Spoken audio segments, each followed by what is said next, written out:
नमस्कार साथियों, मैं मिथिलेश सिंह ज्योतिष की चर्चा में आप सभी के बीच हाजिर हूँ। इसी के साथ आप सभी से आग्रह करता हूँ, चैनल को सब्सक्राइब करें, लाइक करें और शेयर करें। आप सभी का यूट्यूब चैनल मीट एस्ट्रो10 पर स्वागत है। आज चर्चा का विषय है मीन लग्न में लग्नेश गुरु जब अष्टम भाव में जाकर तुला राशि में विराजमान होंगे तो किस प्रकार का प्रभाव देखा जाएगा।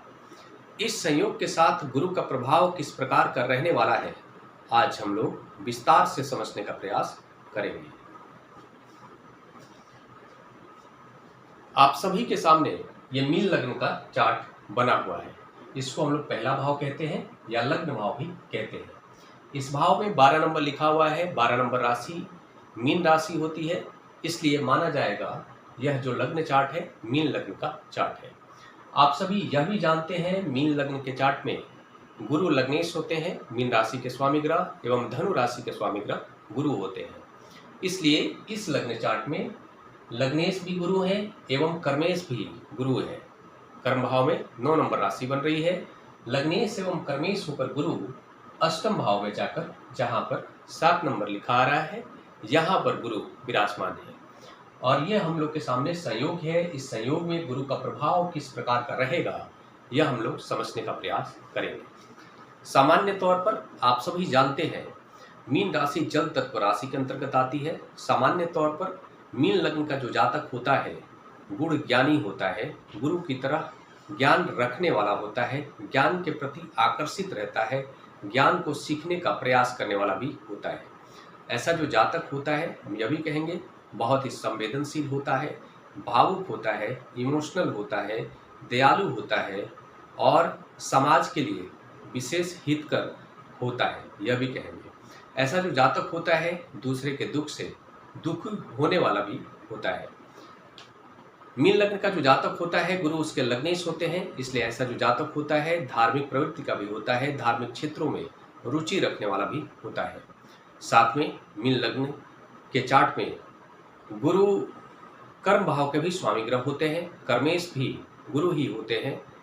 9 नंबर राशि बनती है मीन लग्न में, इसलिए कर्मेश गुरु होने के नाते में कहेंगे कि ऐसा जातक अपने व्यक्तित्व के स्वामी के जो क्षेत्र है उसी क्षेत्र से जुड़कर जीविकोपार्जन करने का भी प्रयास करता है। ऐसा जो जातक होता है कोई शिक्षक हो सकता है, धार्मिक क्षेत्रों में कोई धर्म उपदेशक के रूप में कार्य करने वाला भी होता है। ये सब कुछ सामान्य प्रभाव के तौर पर देखा जाता है। आज के संयोग में लग्नेश गुरु एवं कर्मेश गुरु का संबंध अष्टम भाव से हो रहा है। आज के संयोग में पता चलता है कि गुरु का संबंध लग्न भाव से, कर्म भाव से एवं अष्टम भाव से हो रहा है। इसके साथ ही आप सभी जानते हैं गुरु की 3 दृष्टियां होती है। गुरु जब यहाँ विराजमान होंगे इनकी पहली दृष्टि पहला, दूसरा, तीसरा, चौथा, 5वां। गुरु की पहली दृष्टि द्वादश भाव में होगी, जहां पर 11 नंबर राशि बन रही है जिसको 12वां भाव भी कहते हैं। यहाँ पर गुरु की पहली दृष्टि होगी। गुरु की जो दूसरी दृष्टि होगी पहला, दूसरा, तीसरा, चौथा, 5वां, 6ठा एवं 7वां।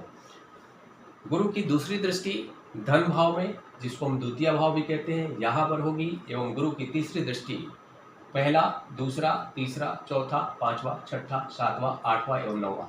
गुरु की तीसरी दृष्टि मिथुन राशि में चतुर्थ भाव में होगी। यह हम लोग के सामने कंप्लीट संयोग बना। लग्न से संबंध है गुरु का, कर्म भाव से संबंध हो गया, कर्मेश है एवं अष्टम भाव में विराजमान है तो अष्टम भाव से संबंध है। द्वादश भाव में दृष्टि है तो द्वादश भाव से संबंध हो गया, शनि के साथ संबंध हो गया। गुरु की दृष्टि दूसरे भाव पर हो रही है जहां पर मंगल की राशि बन रही है तो मंगल के साथ भी संबंध हो गया एवं दूसरे भाव से भी हो गया। एवं गुरु का संबंध चतुर्थ भाव में भी हो रहा है। चतुर्थ भाव में दृष्टि संबंध होने के नाते बुध के साथ भी संबंध हो रहा है एवं चतुर्थ भाव से भी हो रहा है। इस लग्न चार्ट में गुरु का संबंध 6 भावों से हो रहा है, यह हम कहेंगे। लग्न भाव, कर्म भाव, अष्टम भाव, द्वादश भाव, धन भाव एवं चतुर्थ भाव। यह हम लोग के सामने संयोग है। इस संयोग में गुरु का प्रभाव किस प्रकार का रहेगा। गुरु लग्नेश होकर जब अष्टम भाव में विराजमान होंगे तुला राशि में, तुला राशि शुक्र की राशि है। शुक्र की राशि में गुरु ऐसे भी थोड़ा सा अपने आप को असहज महसूस करते हैं, कंफर्ट जोन में नहीं फील करते हैं। लेकिन फिर भी गुरु जब अष्टम भाव में विराजमान होंगे तो हम ये कहेंगे ऐसा जो जातक होगा उसके व्यक्तित्व पर अष्टम भाव के जो क्षेत्र हैं वो प्रभावी हो जाएंगे। ऐसा जो जातक होगा उसके व्यक्तित्व का संबंध अष्टम भाव से संबंधित क्षेत्रों से जुड़ेगा। ऐसा जो जातक होगा विशेष ज्ञानी हो जाएगा, गूढ़ ज्ञानी हो जाएगा, तंत्र का ज्ञाता हो जाएगा, ज्योतिष के प्रति रुचि रखने वाला हो जाएगा, ज्योतिष का जानकार हो जाएगा। ऐसा जातक बहुत अच्छा जासूस भी हो सकता है। ऐसा जातक बहुत अच्छा रिसर्चर हो सकता है। ऐसा जो जातक होगा कोई बहुत अच्छा फाइनेंशियल एनालिस्ट हो सकता है। इन सभी क्षेत्रों में इस प्रकार के जो जातक हैं वो देखे जा सकते हैं, उस क्षेत्र में सफलता देखी जा सकती है।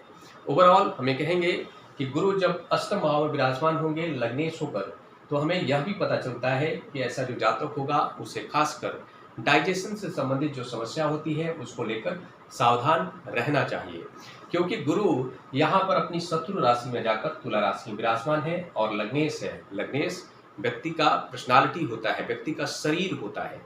आप मान लीजिए कि अगर लग्नेश कंफर्ट जोन में नहीं होते हैं तो जो भी परेशानी देखी जाती है शारीरिक, उसके कारण हो सकती है।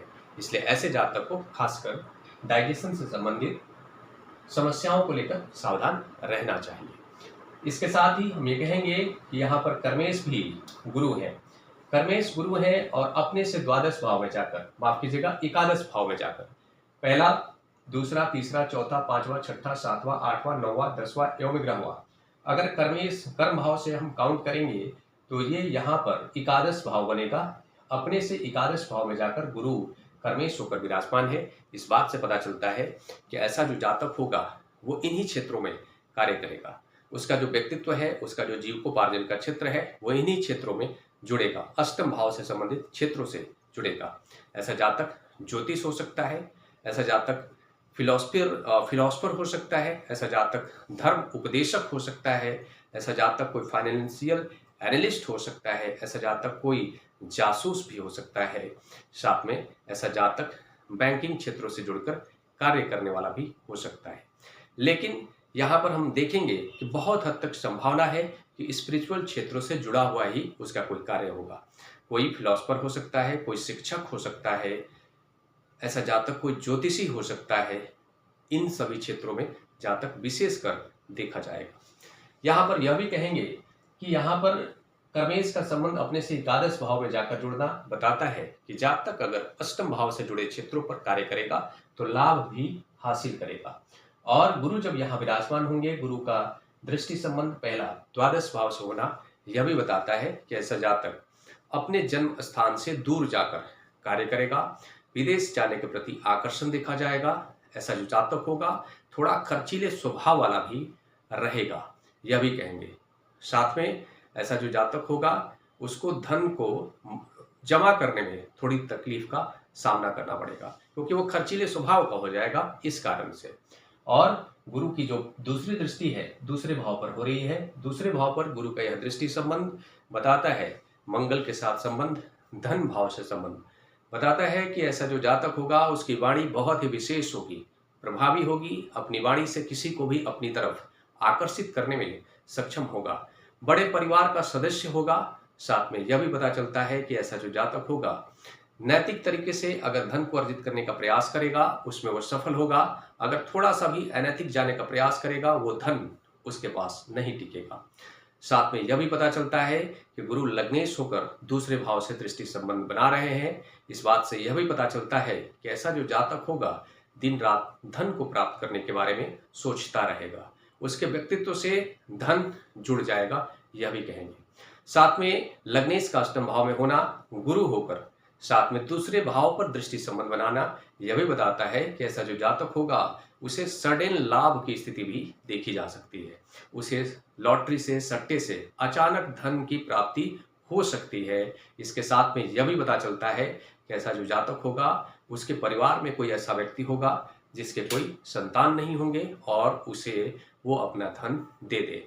इस प्रकार से भी उस जातक को धन की प्राप्ति हो सकती है, इस बात से हमें पता चलता है। साथ में गुरु जब अष्टम भाव में विराजमान होकर गुरु का जो तीसरा दृष्टि है चतुर्थ भाव पर होगा, मिथुन राशि में होगा। मिथुन राशि के स्वामी ग्रह बुध हैं। बुध की राशि में गुरु का यह दृष्टि संबंध हमें कहेंगे।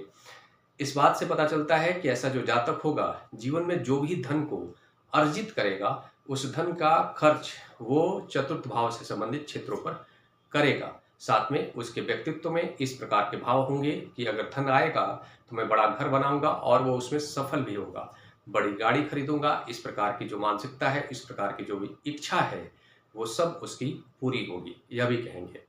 गुरु का यह दृष्टि संबंध सकारात्मक भी होगा बहुत ज़्यादा। इस प्रकार से ऐसा जो जातक होगा बहुत ही शांत ओरा का होगा।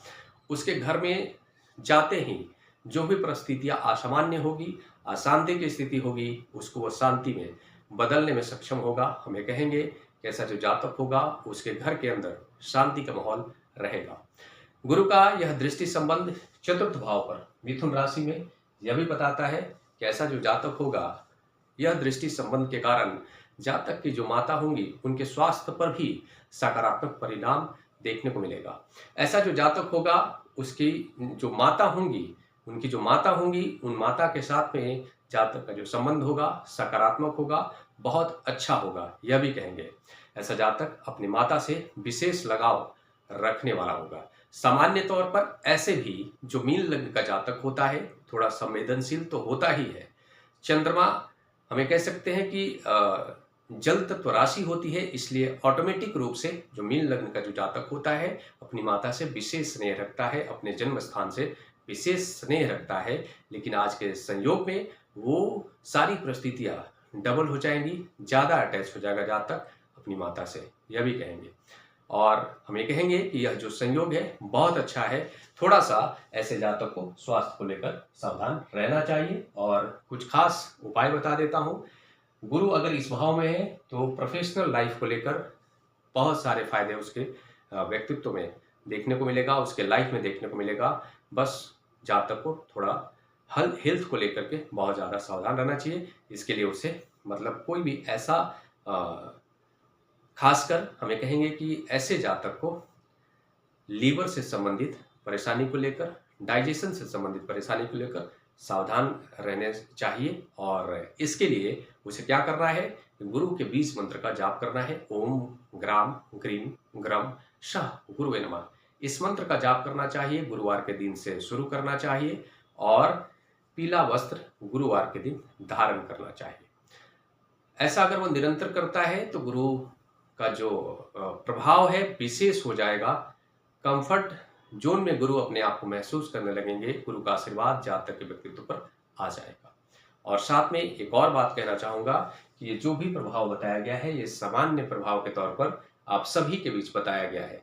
इन सभी प्रभाव में बदलाव देखा जा सकता है, डिपेंड करेगा सभी ग्रहों की भूमिका किस प्रकार की है पूरे लग्न चार्ट में, सभी ग्रह किस भाव में जाकर विराजमान है, सभी ग्रहों की स्थिति षडबल में किस प्रकार की है, उसके बाद ही पूरा प्रभाव पता चलता है। ये सामान्य प्रभाव के तौर पर आप सभी के बीच बताया गया है, इसमें बदलाव हो सकता है। इसी के साथ अगले विषय पर चर्चा के लिए आप सभी के बीच मिलूंगा। तब तक के लिए मेरा नमस्कार।